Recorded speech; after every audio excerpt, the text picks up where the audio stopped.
I have a speech and I'm going to read it. I'm not a professional speaker like some of the other guys. What a blessing it is to have my best friend and baby brother introduce me tonight. Although, brother, I got a confession to make. You only got this job tonight because Secretary Schultz was already taken to do intros. Sorry, bro.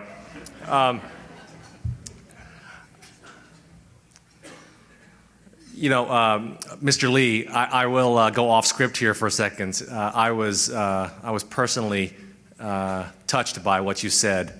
As a matter of fact, it's hard for me to even be up here to say anything, given how touched I was by that. That being said, very small world. My father immigrated from South Korea. We moved to Tennessee so that he could go to Vanderbilt and get a master's in library science.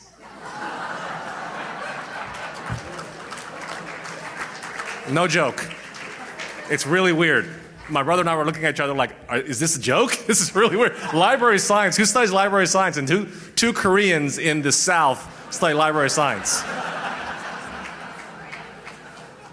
That was not on script, by the way.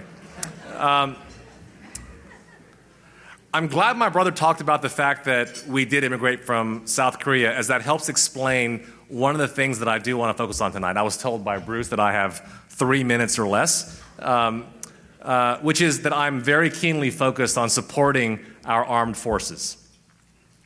Way back in 1972, Mr. Lee, when I was 1 year old, my parents made the bold and somewhat scary decision to pick up and move to Nashville, Tennessee, so that we could have our shot at the American dream.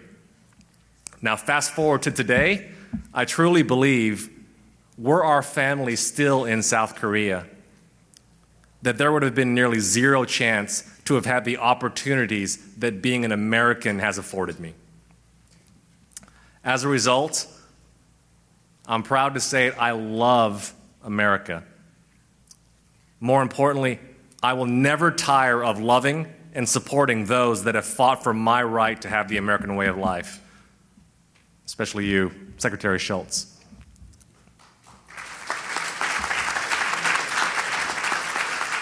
You know, sometimes it takes an immigrant to fully appreciate just how great it is over here, and I fully appreciate it, and I hope all the other immigrants in the room share the same feeling. I'm sure that what I just heard from Mr. Lee, he feels the same way. How does this manifest? Well, my family has been a longtime supporter of the Navy SEAL Foundation, a wonderful organization that supports the families of fallen SEALs. Also, we do seemingly trivial things, my family and I, like make sure that no member of the armed forces ever has to pay for a meal when they're in the same restaurant with us. For example, we were recently at a restaurant and were lucky enough to see a former prisoner of war with us. It was actually at P.F. Chang's. Pretty cool. We don't like to draw attention to ourselves, so we quietly and secretly paid for his meal and slipped out. He proceeded to chase me down in the parking lot with tears in his eyes and told me that was the first time anybody had ever done anything like that for him. First time, people. I pray and hope that was the first of many and not the last. Especially in this highly chaotic moment in American politics, I urge all of us, especially the immigrants in the room, to keep our eyes focused on the values that make America the best country in the world, and renew our love and respect for those who serve and fight on our behalf. Thank you to all folks that have been in the military. Now, finally, before I close, I want you to know that I really hesitated to accept this award. Especially right now, you know, Gaylord, I think that the two of us are kind of the stepchildren of this event so far. It's unbelievable that the people that have been up here.